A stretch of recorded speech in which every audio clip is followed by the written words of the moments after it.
So guys, मैं हूं जितेंद्र और आप सभी का स्वागत करता हूं अपने यूट्यूब चैनल कॉमर्स की दुनिया में।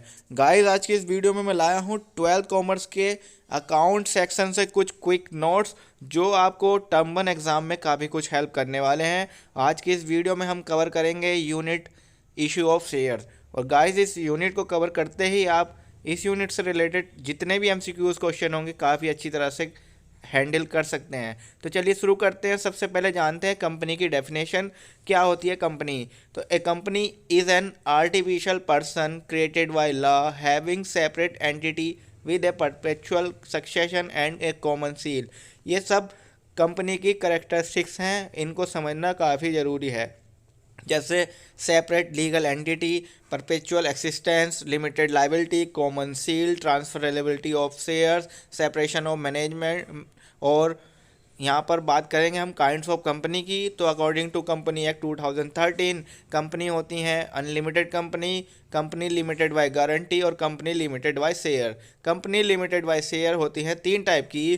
पहली होती है प्राइवेट कंपनी, दूसरी होती है पब्लिक कंपनी और तीसरी एक नई फॉर्म में आने लगी है अब वन पर्सन कंपनी, जिसे ओपीसी भी शॉर्ट फॉर्म में बोल दिया जाता है।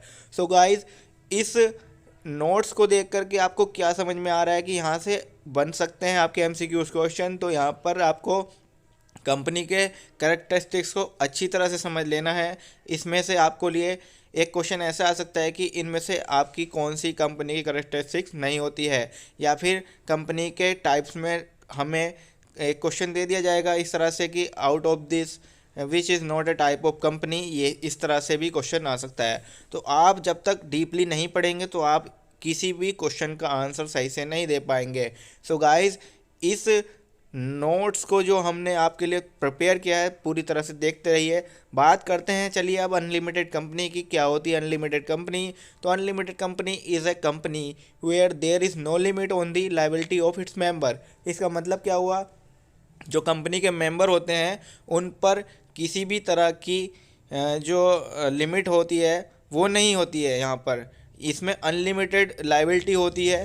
कारण क्या है? अगर मान के चलिए कोई कंपनी है, वो लॉस को सफ़र कर रही है, तो जितना भी लॉस हुआ है वो उसके मेंबर की प्रॉपर्टी को सोल्ड आउट करके बेचना पड़ेगा। यानी कि यहाँ पर कंपनी के जो मेंबर्स हैं उन पर अनलिमिटेड जो है एक तरह से कहना चाहिए लायबिलिटी बन जाती है। बात करें हम कंपनी लिमिटेड बाय गारंटी, तो इसमें कंपनी की जो मेंबर्स होते हैं उनको एक गारंटी दी जाती है, या फिर उन्होंने जितना बाइंडिंग अब तक गारंटी ली है उतने तक वो उसके लायबल होते हैं।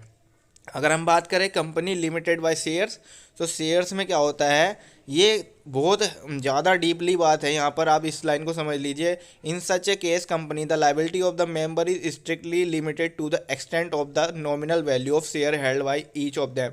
जितने शेयर उन्होंने लिए हैं उनकी नॉमिनल वैल्यू तक उनकी लायबिलिटी होती है। बात कर रही हैं चलिए प्राइवेट कंपनी की। तो प्राइवेट कंपनी क्या होती है? एज पर सेक्शन 268, ये बहुत ही डीपली बात है। As per section 268 of company act 2013 a company is restrict the right of transfer its share, limit the member of 200 और prohibit any invitation to the public to subscribe for any securities that is share और debenture of the company. तो इसका मतलब क्या हुआ? जिस company के जो है ट्रांसफ़र की जो राइट्स हैं वो क्या होते हैं, एक तरह से कहना चाहिए रिस्ट्रिक्शन होती है। साथ ही साथ उसके मेंबर्स भी लिमिटेड होते हैं और वो अपने शेयर्स को पब्लिकली क्या नहीं कर सकती है, इनवाइट नहीं कर सकती है सब्सक्राइब करने के लिए। तो ये एक इम्पोर्टेंट बात है जो आपको समझ में आएगी और इस नोट्स में आपको समझने के लिए मिलेगा कि पब्लिक और प्राइवेट कंपनी में क्या डिफ्रेंशिएट हैं। तो बात करें पब्लिक कंपनी की, तो एज पर सेक्शन 271, ये सेक्शन आपको ध्यान में रखनी है।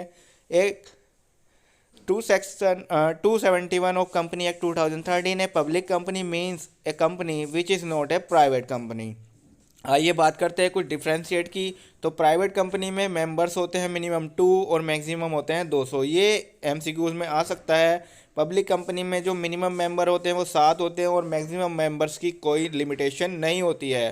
प्राइवेट कंपनी अपने शेयर्स को पब्लिक के लिए इशू नहीं कर सकती है, जबकि पब्लिक कंपनी अपने शेयर्स को जनता यानी पब्लिक के लिए इशू कर सकती है। प्राइवेट कंपनी में ट्रांसफ़र के अपने शेयर्स को ट्रांसफ़र करने का रिस्ट्रिक्शन पूरा का पूरा रहता है, जबकि पब्लिक कंपनी में कोई रिस्ट्रिक्शन नहीं होता है। Private company article of association बनाना उसके लिए नेसेसरी हो जाता है, जबकि पब्लिक कंपनी अगर आर्टिकल अपने यहाँ रजिस्टर्ड नहीं करती है तो फिर क्या होता है, कंपनी एक्ट 2013 के टेबल एफ की शेड्यूल 1 को वहाँ पर अप्लाई किया जाता है। ये भी इतना इम्पोर्टेंट चीज़ है कि आप इसे समझिए, इसे समझना ही बहुत ज़रूरी है। In private company there must be at least 2 director, यानी कि प्राइवेट कंपनी में कम से कम 2 डायरेक्टर होने ज़रूरी हैं, जबकि पब्लिक कंपनी में कम से कम 3 डायरेक्टर होने ज़रूरी हैं। ये क्वेश्चन बन के आ सकता है कि कितने डायरेक्टर होने चाहिए। इन प्राइवेट कंपनी, जो प्राइवेट कंपनी होती हैं उनके नाम के लास्ट में एंड में प्राइवेट लिमिटेड वर्ड कंपलसरी होता है लिखना, जबकि पब्लिक कंपनी है वो लिमिटेड वर्ड अपने नाम के एंड में लगा सकती है। तो ये चीज़ें कितनी इम्पोर्टेंट आप समझ सकते हैं। और अगर आप इन सब चीज़ों को डीपली नहीं पढ़ेंगे तो हो सकता है कि आप कंपनी से रिलेटेड कुछ क्वेश्चंस के जवाब ना दे पाएँ। यानी कि ओवरऑल ये क्या है, ये है इंट्रोडक्शन ऑफ कंपनी, और इंट्रोडक्शन ऑफ कंपनी के साथ साथ टाइप ऑफ कंपनी, यानी कि यहाँ पर कंपनी और कंपनी के प्रकार और उनके क्या क्या फीचर्स होते हैं, उन सभी से रिलेटेड कुछ नोट्स हमने प्रिपेयर किए हैं, वो आपके लिए काफ़ी हेल्पफुल हो सकते हैं। एक बार फिर मैं आपको बता दूं कि किस तरह के क्वेश्चन यहाँ पर आ सकते हैं। तो क्वेश्चन आ सकता है आपका कि भाई प्राइवेट कंपनी में मिनिमम मेंबर्स के नंबर कितना हो सकता है, और पब्लिक जो कंपनी होती है उसमें मैक्सिमम नंबर की लिमिट क्या है। या फिर बात करें तो इनमें से कौन सी कंपनी ऐसी है जो अपने शेयर्स को पब्लिक को ट्रांसफ़र नहीं कर सकती या कर सकती है, या फिर कौन सी कंपनी ऐसी है जो अपने नाम के लास्ट में उसे प्राइवेट लिमिटेड लगाना ज़रूरी होता है। तो ये सब चीज़ें आपको तभी समझ में आएंगी जब आपने ये सब चीज़ें डीपली पढ़ी होंगी। सो गाइस, अब आगे चलते हैं और बात करते हैं 1 पर्सन कंपनी यानी कि ओपीसी पर। ओपीसी क्या होता है, चलिए ये एक नई चीज़ है, इसको हमें समझना होगा। कंपनी एक्ट 2013 ने इंट्रोड्यूस किया a new type of entity that is apart from public and private limited company. जो पब्लिक कंपनी है और प्राइवेट लिमिटेड कंपनी है, इनसे इतर यानी कि इनसे अलग एक नई टाइप की लीगल एंटिटी को फॉर्म किया गया है कंपनी एक्ट 2013 के द्वारा, जिसे हम ओपीसी कहते हैं। और ओपीसी का मतलब होता है a private company with only 1 person as it member, जिसका केवल एक सदस्य होता है। और ये सेक्शन 262 में डिफाइन की गई है, यानी कि ये सेक्शन भी आपके लिए काफ़ी इंपॉर्टेंट हो जाती है। ये क्वेश्चन बन सकता है कि किस सेक्शन में ओपीसी को डिस्क्राइब किया गया है।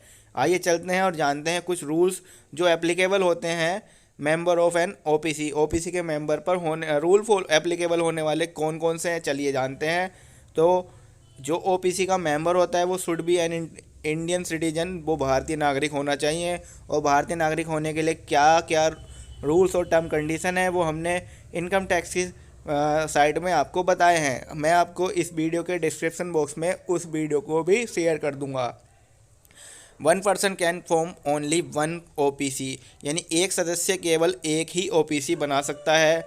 और उस ओपीसी कंपनी की कैपिटल 50 लाख से ज़्यादा नहीं हो सकती है। साथ ही साथ उसकी टर्नओवर 3 साल में 2 करोड़ से ज़्यादा नहीं हो सकती है। As per rule 35 of the company rule 2014, OPC can not be form for charitable purpose. तो ये काफ़ी अच्छी और इम्पोर्टेंट जानकारी थी। अब मैं ये आपके लिए एक एक्सरसाइज बुक लाया हूँ, और इस एक्सरसाइज क्वेश्चंस को देख करके आप इनको जवाब दीजिए, और आप इन जवाब को अच्छे से दे करके हमारे कमेंट बॉक्स में इन सभी क्वेश्चंस के आंसर दीजिए। जितने लोग ज़्यादा से ज़्यादा अपने आंसर सही करेंगे, हम उनको अपने आने वाली वीडियो में रिकॉग्नाइज़ भी कर सकते हैं, और ये आपके लिए अपनी तैयारी के लिए काफ़ी हेल्पफुल हो सकता है। सो गाइस, बने रहिएगा हमारे चैनल के साथ और देखते रहिएगा कॉमर्स की दुनिया। अगर वीडियो और ये नोट्स जो हमने सेल्फ प्रिपेयर किए हैं आप सभी के लिए काफ़ी, अगर आपको अच्छे लगे हों, आपको हमारी मेहनत दिख रही हो, तो आप इस वीडियो को लाइक कर सकते हैं। साथ ही साथ इस वीडियो को अपने फ्रेंड्स के साथ शेयर कर सकते हैं, जिससे वो भी इस वीडियो को देखकर कुछ ही समय में कंपनी से रिलेटेड सभी चीज़ें जान पाएँ और अपने आने वाले टर्म 1 एग्ज़ाम की काफ़ी अच्छी तरह से तैयारी कर सके। दोस्तों, आप इस वीडियो के कमेंट बॉक्स में हमें ये भी बताएं कि आपको इस तरह की वीडियोस अच्छी लग रही हैं, और आपको इस तरह की वीडियोस में और क्या देखने के लिए चाहिए होगा। तो थैंक यू सो मच, बने रहिएगा हमारे चैनल के साथ।